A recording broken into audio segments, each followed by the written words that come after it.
Agradeço, meus queridos irmãos, a paz de Senhor Jesus. Vamos orar pelo pastor Sóstenes, que vai nos trazer o maná nesta manhã. Querido Deus, Pai bondoso, amado e santo, aqui está, papai querido, teu filho, o pastor Sóstenes, que vai transmitir a tua poderosa palavra nesta manhã. Usa os lábios do teu servo com autoridade, intrepidez do teu Espírito Santo. Fala aquilo que nós precisamos, meu Senhor. Usa ele como o Senhor tem usado para falar com o teu povo. Nós te pedimos e em nome do teu filho querido, amado Jesus, nós te agradecemos. Amém, Jesus. Aleluia. Meus irmãos, a paz do Senhor. Glórias a Deus. É sempre um prazer poder estar com os irmãos para juntos exaltarmos ao nome do Senhor nosso Deus. Abra sua Bíblia em Salmo. No Salmo de número 148.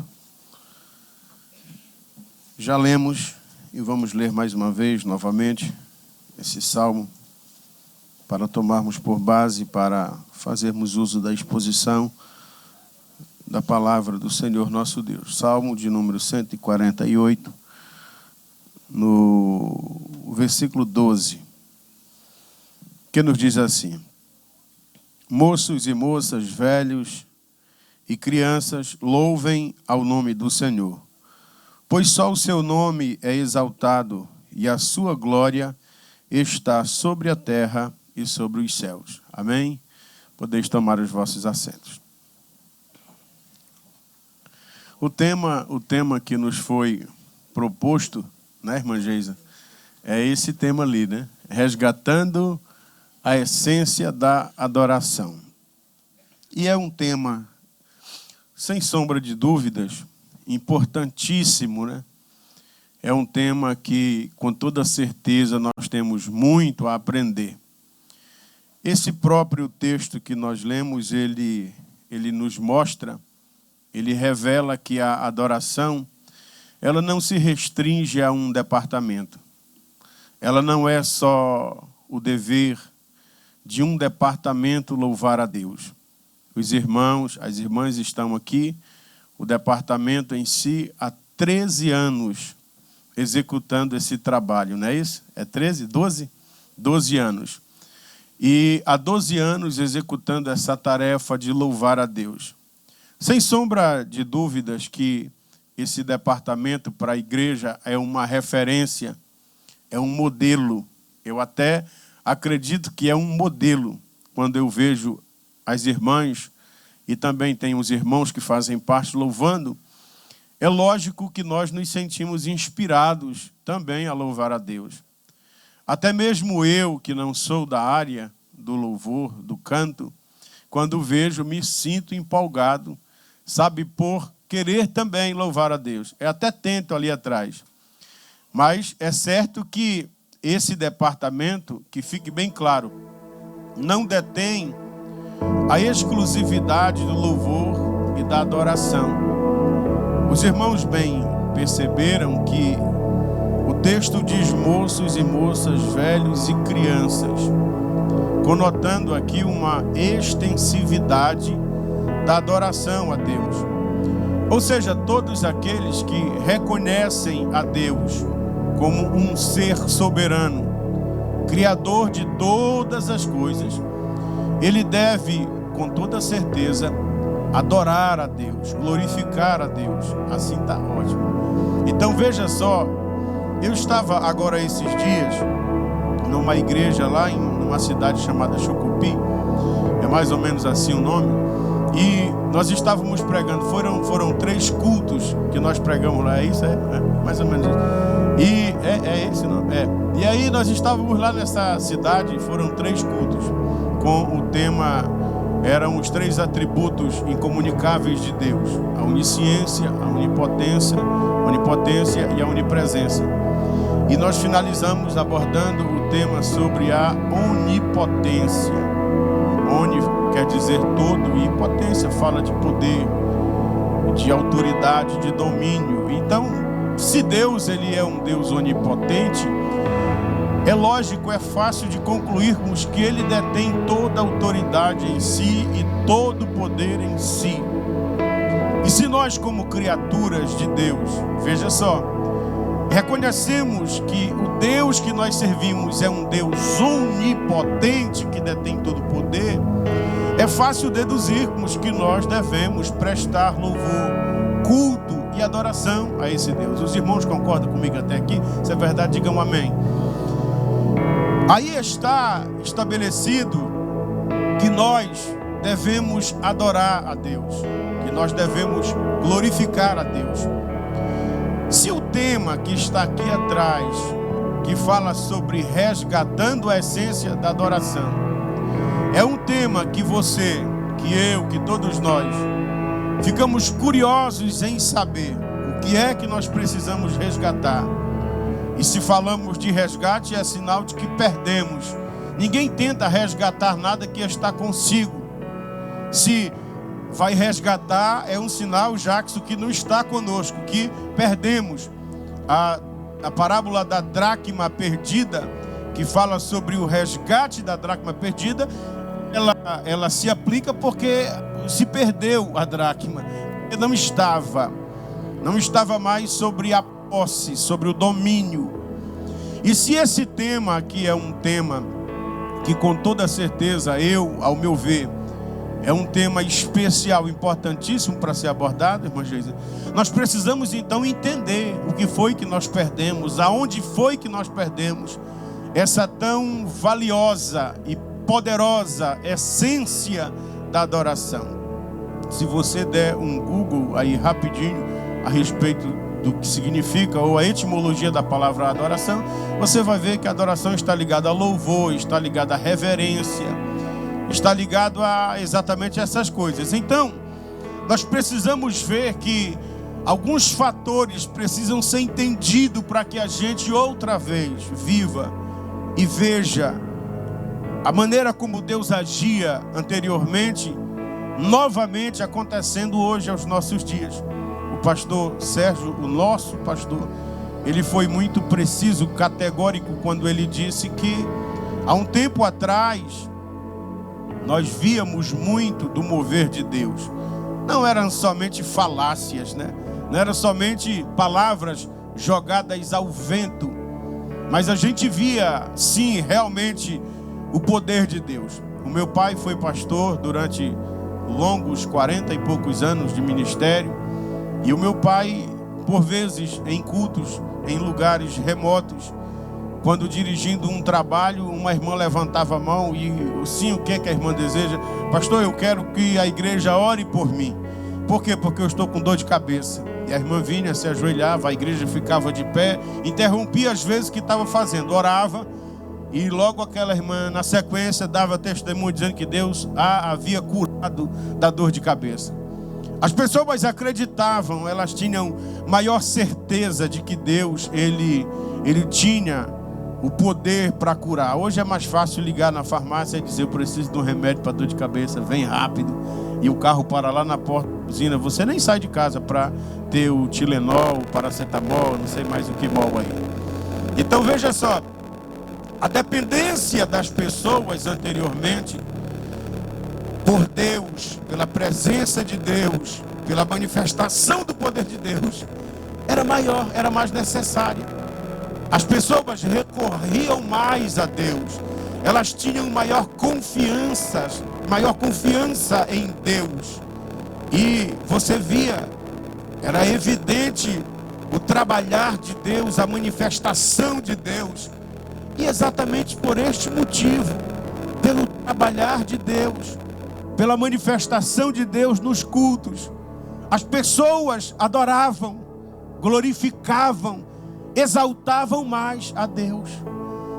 Elas viam com evidências claras que Deus estava presente, trabalhando, executando o seu poder na vida, e através de quem se apresentasse diante dele para realizar milagres, curas, prodígios e maravilhas. E eu sou um crítico voraz dessa metodologia que hoje, e também é parte de uma teologia liberal, né? De que as pessoas, virou modinha, levanta a mão aí que eu vou profetizar. O camarada dá uma rajada, profetiza, mas não acontece nada depois. O o problema continua o mesmo, porque virou modinha. Isso não é princípio bíblico. Porque quando a gente olha, por exemplo, para o livro do profeta Abacuque, que você conhece tão bem, e deve conhecer a oração do profeta Abacuque, ele faz uma relação extensa de coisas que podem lhe faltar, de coisas que podem não estar sob o seu domínio. Você sabe que quando o Abacuque ele fez aquela oração, ele estava vivendo uma das maiores crises que Israel já viveu. Uma crise religiosa, uma crise política. Havia crise até dentro do sistema profético do povo. E ele faz uma relação diante de todo esse sistema, de tudo aquilo que estava em sua volta, de todos os problemas, e você conhece a oração. Ele diz assim: porquanto ainda que a figueira, o que, irmãos? Não floresça, e não haja fruto na vide, o produto da oliveira minta, e as ovelhas sejam exterminadas no curral. Agora, eu acho interessante que ele vai citando essas coisas, e é exatamente o que ele está passando, exatamente o que ele está vivendo, exatamente a maneira e a forma como ele está afligindo. Mas o coração dele está movido a adorar a Deus, a glorificar a Deus. E ele continua dizendo, Éder: todavia eu me alegrarei no Senhor e exultarei no Deus da minha salvação. Aleluia. Ele está dizendo que essas coisas podem até não estar, pode até não existir, mas o seu coração grato para glorificar e para adorar a Deus, a essência da sua adoração permanece intacta. Permanece intacta. E por que hoje não é assim, pastor Sérgio? Porque hoje nós vivemos a geração do mimimi, né? Hoje não precisa nem ir muito longe, né? Hoje nós vivemos a geração, pastor Sérgio, do mimimi. As pessoas, qualquer coisinha, mimimi, começa aquela reclamaçãozinha tola. Ah, mas eu não entendo por que Deus permitiu a morte de crianças. Já está querendo pegar Deus e colocar dentro da caixinha, da bolha mental que ele vive, achando que Deus pode ser questionado por nós, achando que é possível pegar Deus. Ah, não sei porquê, eu vou para a igreja toda semana, eu até dizimo, eu oferto, mas não sei por que as coisas me acontecem dessa forma. Eu não sei por que eu passo por isso, querendo questionar Deus e fazendo biquinho, querendo demonstrar para Deus que se Ele não fizer algo rápido, Ele não vai mais adorar a Deus. Eu não vou mais glorificar Deus.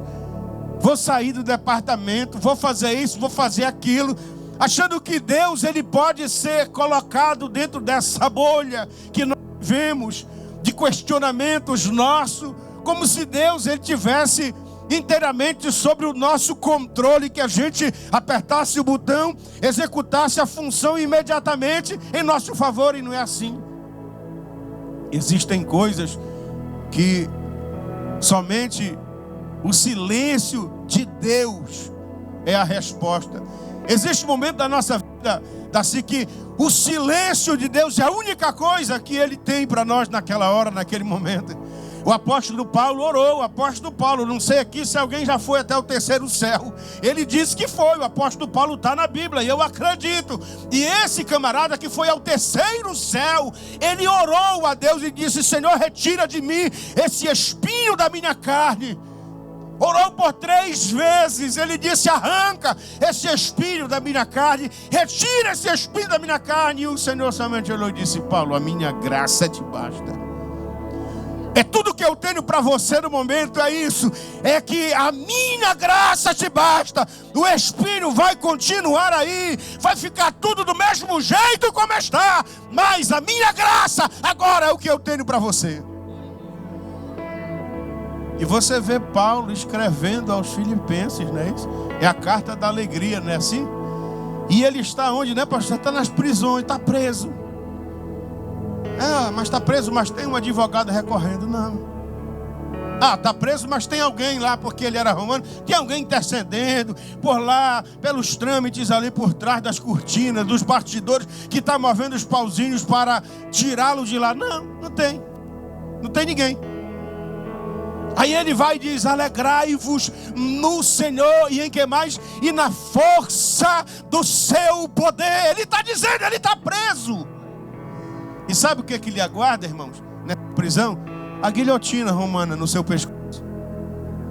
Ele vai ser morto logo em seguida. Ele vai ser morto. E ele está escrevendo para os filipenses e dizendo: olha, gente, é o seguinte, alegrai-vos do Senhor e na força do seu poder. Daqui a pouco eu vou ser morto, mas não se preocupe comigo. A questão aqui é você. É o seu coração estar alegre, adorando a Deus, glorificando a Deus, exaltando a Ele.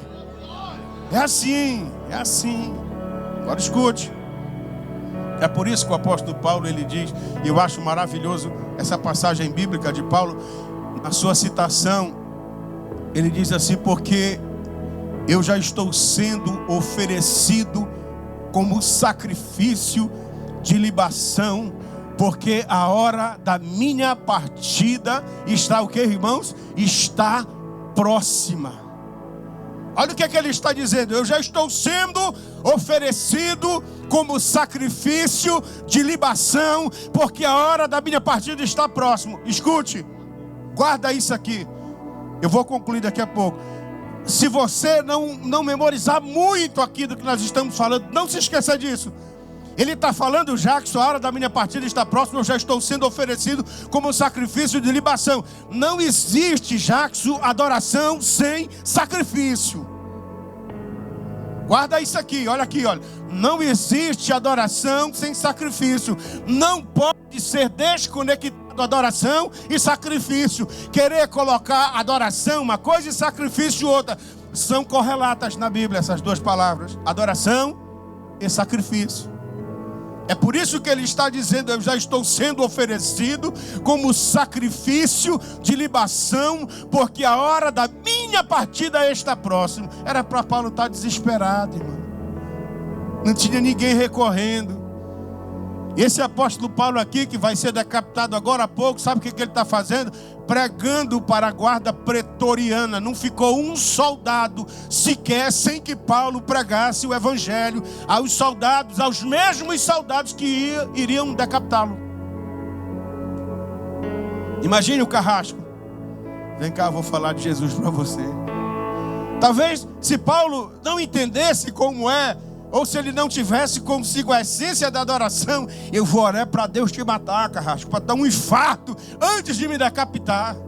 Eu vou orar para Deus destruir esse império todo, essa guarda pretoriana toda aqui. Não, ele pregou até o último dia para cada soldado. Sabe quantos soldados mais ou menos estimados, já? 10.000 homens. E não ficou ninguém sem ouvir a palavra do Senhor nosso Deus. O camarada tinha a essência da adoração no seu coração, querido. O camarada guardava consigo esse poder glorioso, a essência da adoração. Agora escute, veja só uma coisa. A adoração que nós devemos prestar a Deus, ela precisa ser compreendida em um seguinte aspecto. Você sabe que depois da queda, depois que Adão pecou juntamente com Eva no jardim do Éden,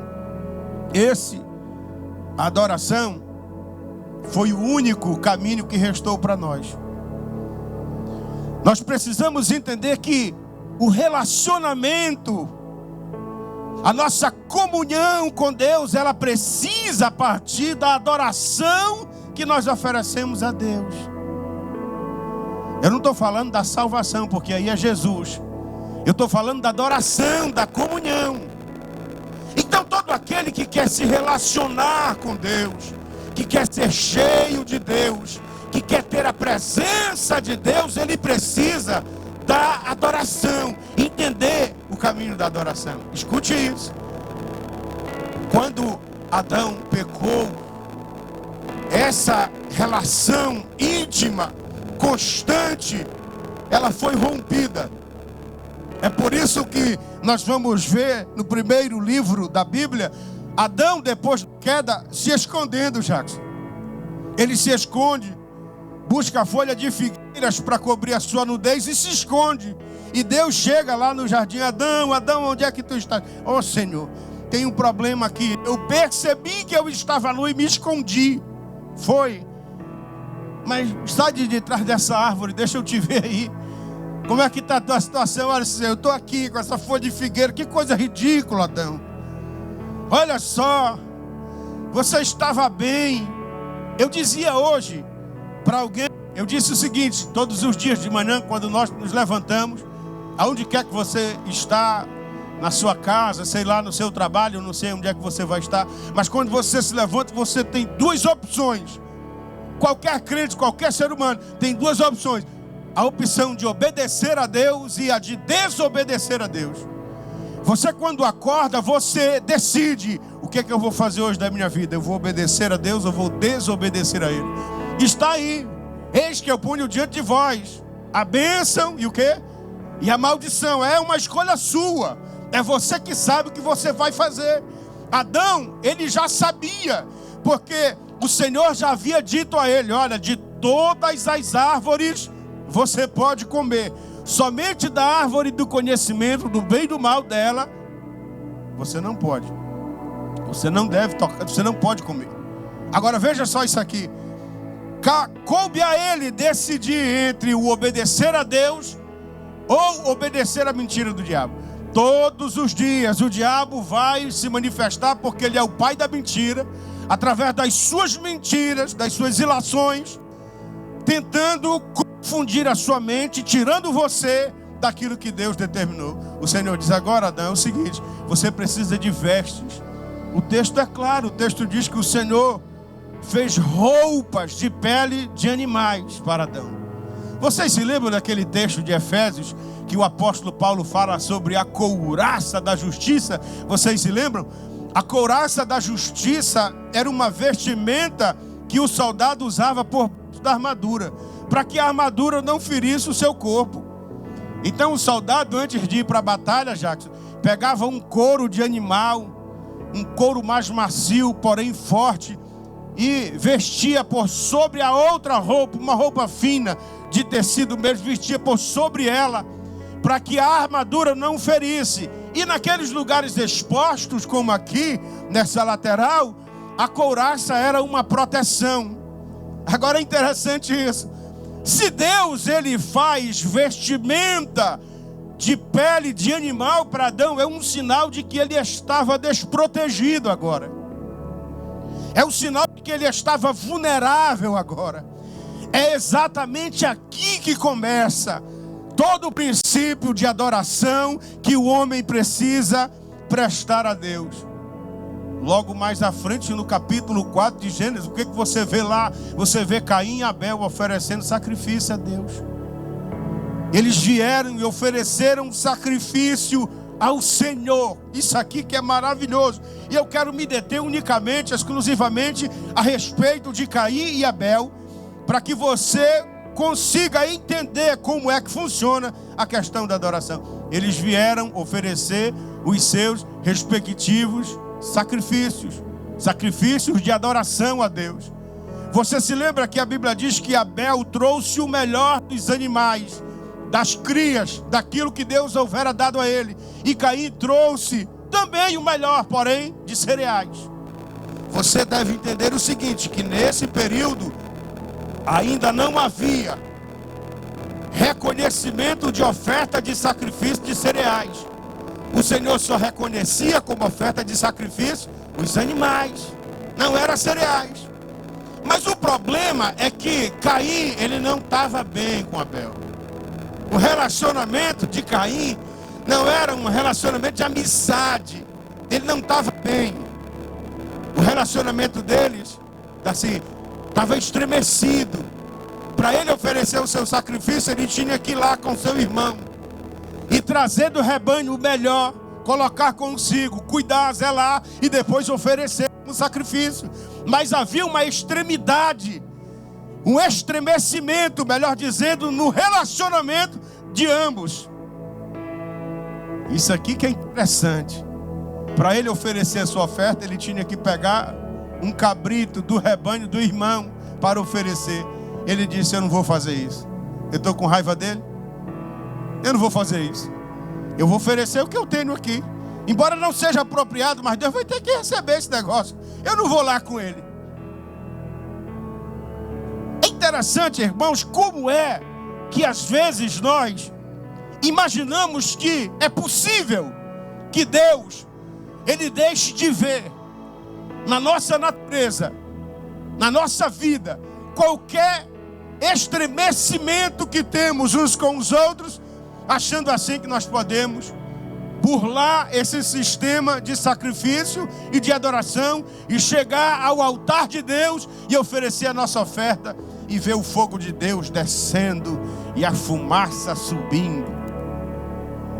Não tem um hino que diz assim: a tua fumaça me esconde. É assim?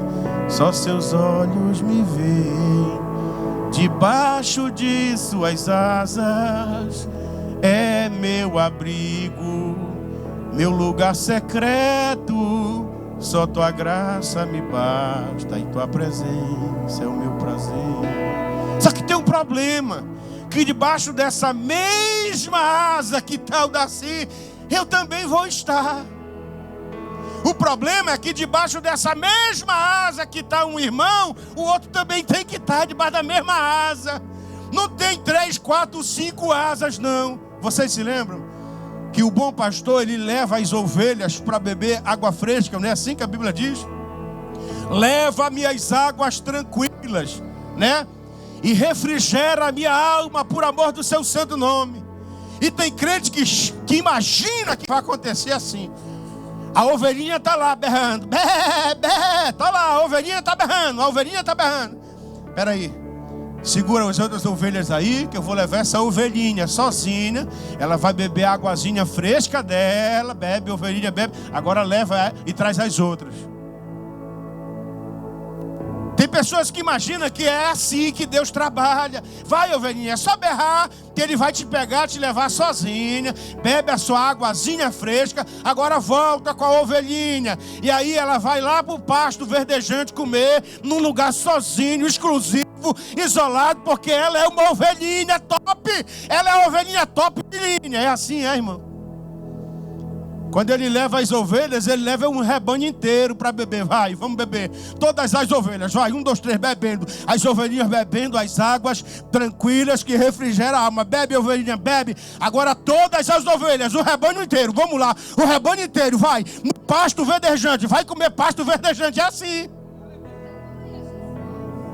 Na mesma fonte.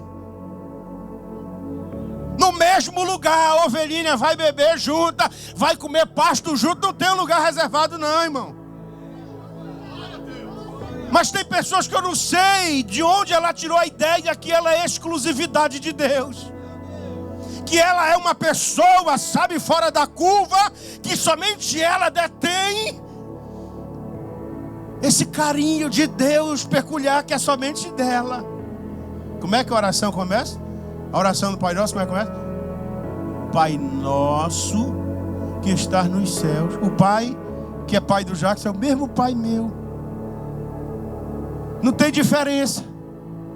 O mesmo Pai dele e do Jackson é o mesmo meu, é o mesmo do Éder, é o mesmo de todos nós. Não tem um pai para cada um, não, irmão. Tem gente que pensa que o Deus que ele serve é um Deus só dele e de mais ninguém. Aí vem adorar esse Deus, mas Deus está olhando, peraí, deixa eu ver as características que você possui. É as características de Abel ou de Caim? Peraí, que negócio é esse, rapaz? Como é que tu vai adorar desse jeito aí, se tu não consegue nem se relacionar com teu irmão? Como é que pode esse negócio aí?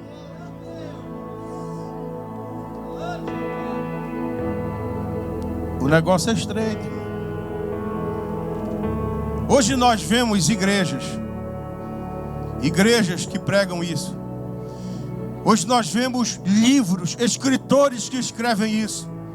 Hoje nós vemos pessoas que estão o tempo todo, pastor Sérgio, enaltecendo a figura humana, fazendo com que as pessoas acreditem que eles são semideuses, achando que você pode ter tudo a tempo e a hora. Essa teologia maligna do diabo, isso aí não é de Deus não, irmão. É por isso que a gente vê uma complicação na adoração a Deus, uma divisão dentro da igreja, irmão. Uma das obras da carne lá de Gálatas, sabe o que é? Facções.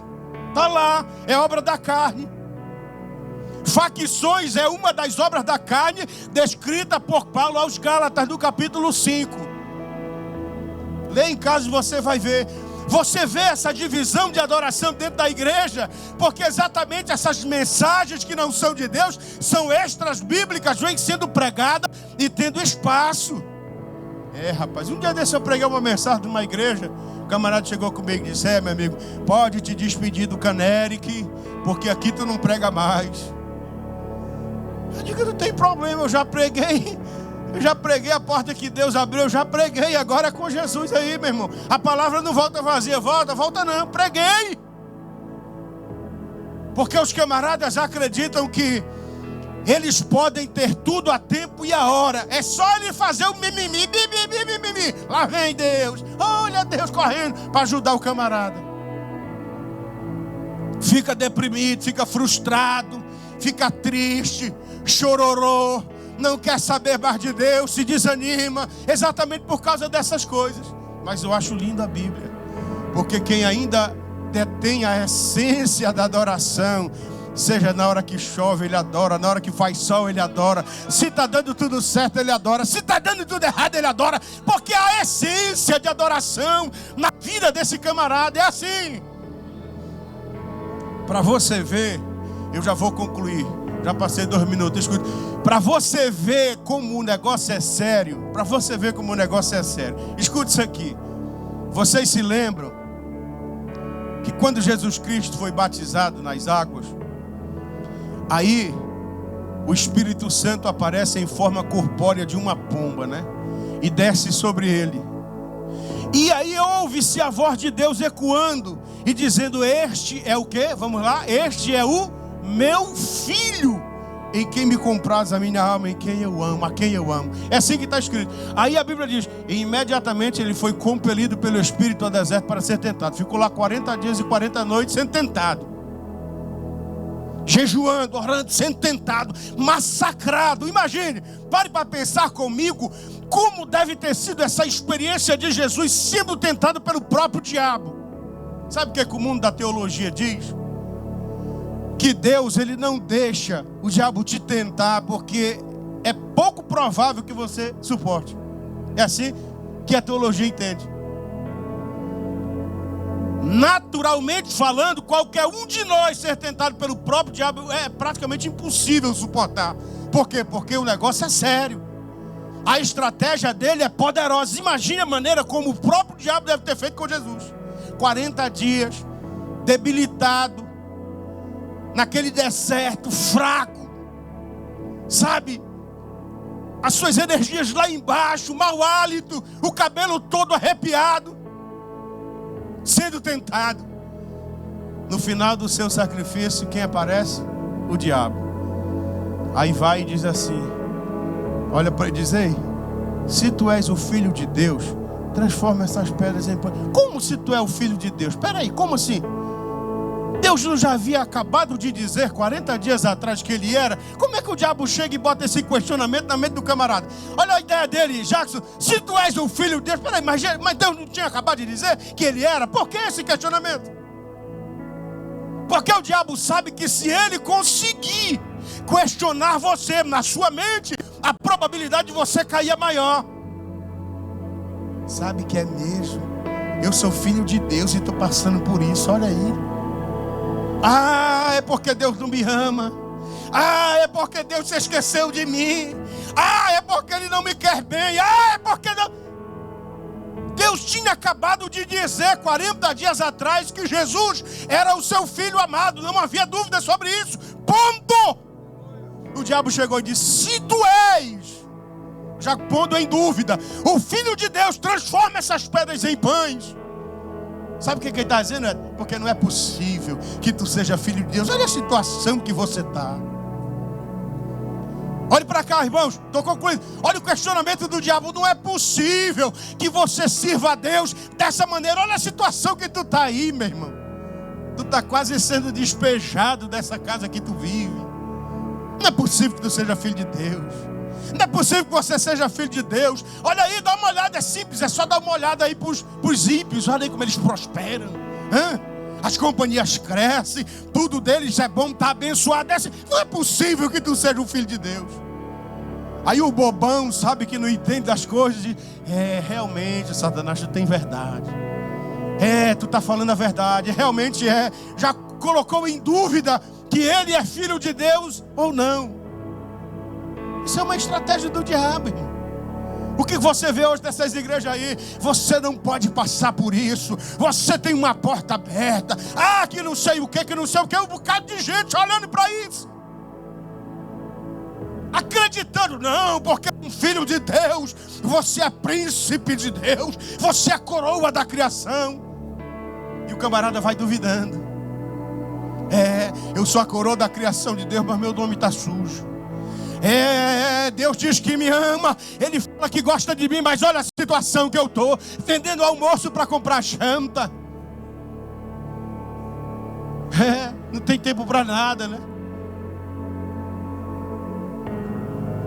E a pessoa vai duvidando se ele é ou não verdadeiramente o filho de Deus. Quantos aqui acreditam que são filhos de Deus? Para me concluir, quantos que acreditam? Levanta, só os que trouxeram a mão direita, levanta a mão direita. Deixa eu te dizer uma coisa: se verdadeiramente tu és filho de Deus e acredita que és filho de Deus, aprenda uma coisa: você é filho de Deus no momento que tudo estiver dando certo. Você é filho de Deus, irmão. A senhora é filha de Deus. Eu vou me referir à senhora, e isso serve para toda a igreja. A senhora é filha de Deus quando as portas estiverem abertas. A senhora é filha de Deus quando a bênção estiver caindo sobre a sua vida. Mas a senhora é filha de Deus também no momento da escassez. A senhora também é filha de Deus no momento que as coisas estiverem dando errado. A senhora continua sendo filha de Deus.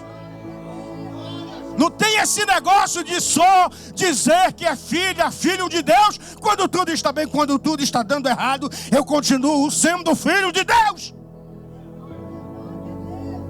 E o que é que faz você ter essa confiança? É que você guarda a essência da adoração no seu coração. Você não associa.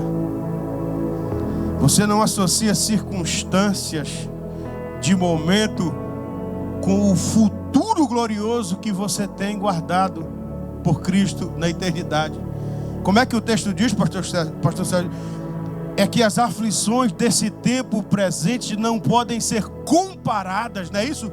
Com a glória que há de ser em nós revelada. Sabe onde você vê isso sendo traduzido de maneira bem clara? É quando Davi, ele diz, né? Quando ele peca no Salmo 51, é assim. Davi ainda permanecia no trono, era rei, tinha um palácio, tinha tudo a seu favor. Mas ele olhou para tudo aquilo, ele disse: Senhor, pode todas as coisas me faltar, pode tudo isso desaparecer. Tira de mim a coroa, tira de mim um palácio, tira de mim toda a importância que eu tenho, mas não tira de mim o teu Santo Espírito. Não tira de mim o teu Santo Espírito. Oh, aleluia. Quem tem carro aqui e gosta do seu carro porque o heater dele é bom, sei lá, o ar-condicionado gela legal.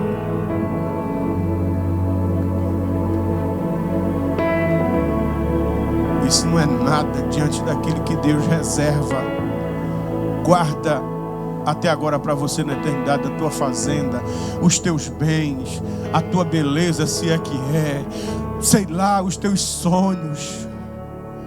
Os teus sonhos.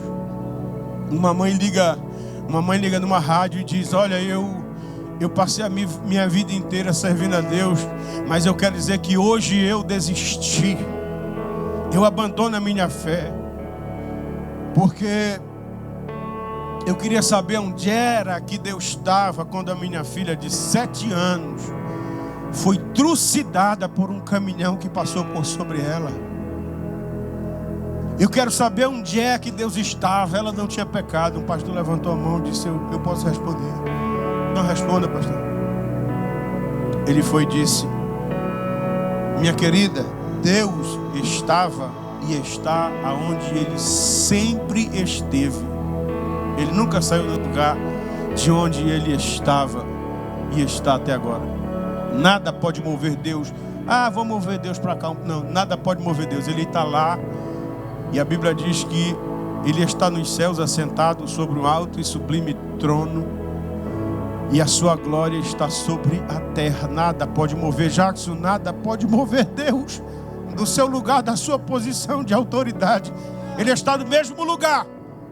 Inclusive, disse para aquela mãe, Deus está no mesmo lugar onde Ele sempre esteve. Inclusive do mesmo lugar de onde Ele enviou o seu filho para morrer pela sua vida e pela vida da sua filha que agora está com Ele. Quando aconteceu esse ataque aqui nas Torres Gêmeas, não é isso? Perguntaram para o Billy Graham, foi isso? Você conhece essa história, né? Perguntaram para ele. Ele estava internado, parece com pneumonia. E ele não podia responder, mas mandou uma filha responder. Pastor Billy Graham, o que aconteceu? Aonde Deus estava quando tudo isso aconteceu? Ele disse, Deus está no mesmo lugar onde sempre esteve. Mas o que nós fizemos com esse Deus quando nós tiramos ele das escolas? Quando nós expulsamos esse Deus das nossas vidas, do meio das nossas famílias? Faltou ele dizer, não é que faltou, ele disse muito mais do que eu estou dizendo. Mas veja só, o Deus, aonde é que está Deus da adoração que nós prestamos a Ele? Aonde é que está Deus no momento dos nossos cultos? Será o que é mais importante? Como é, pastor Sérgio, que nós podemos entender isso? Acreditando que o nosso Deus deixou de ter o poder, de ter a autoridade, simplesmente porque Ele não atendeu os nossos caprichos. Não é assim. Fé superficial é o reflexo de um culto teórico. Essa fé superficial que nós queremos, esse aqui é só o primeiro tópico, eu nem vou pregar. Esse aqui é só o primeiro tópico, mas veja só, essa fé superficial é o reflexo do culto teórico que nós prestamos a Deus. A gente chega aqui e diz, Deus está aqui. Aonde que Deus está? Porque agora há pouco tu estava mexendo no teu telefone. Será que é lá no telefone que ele estava? Porque Deus vai operar milagres aqui agora. Só porque eu peguei o microfone, é isso? Não é o caso desse departamento, mas a maior frase, a frase que mais é dita repetidamente por qualquer departamento de louvor de adoração. Sinta Ele aí, adore a Ele, Ele está na casa, sinta a sua presença. E aí a gente olha para certos camaradas, não é o caso das irmãs não, que quando as irmãs cantam aqui, a gente sente Deus no louvor, na oração que elas estão prestando a Deus. Mas como é que eu posso levar alguém a um lugar que eu nunca fui? Como é que eu posso conduzir uma igreja à presença de Deus, onde um lugar é o lugar onde eu nunca estive? Adora aí, vai dando glória, sapateia, pula, dá um chute no irmão, cutuca a costela do irmão. Para com isso, meu irmão. O que nós precisamos fazer quando chegar na casa de Deus é adorar a Deus em espírito e em verdade. Oh, aleluia. Oh, aleluia. Um culto superficial, sem vida. Eu estava dizendo agora para o Edson, pastor, estava num culto, rapaz, eu fiquei olhando e disse, não, isso não é verdade. Rapaz, me deu vontade de dar um chute naquela garrafa. A irmã veio com 2 garrafas de café, quase do tamanho desse treco aqui, botou assim em cima de uma mesa, 2 garrafas, uma de café, uma de leite, um monte de copo descartável, ainda saiu no púlpito da igreja. Você quer café, irmão? Quer café? Quer café com leite? Quer? Servindo todo mundo. Eu fiquei olhando, rapaz, olha aí, rapaz. Olha, tomei nada.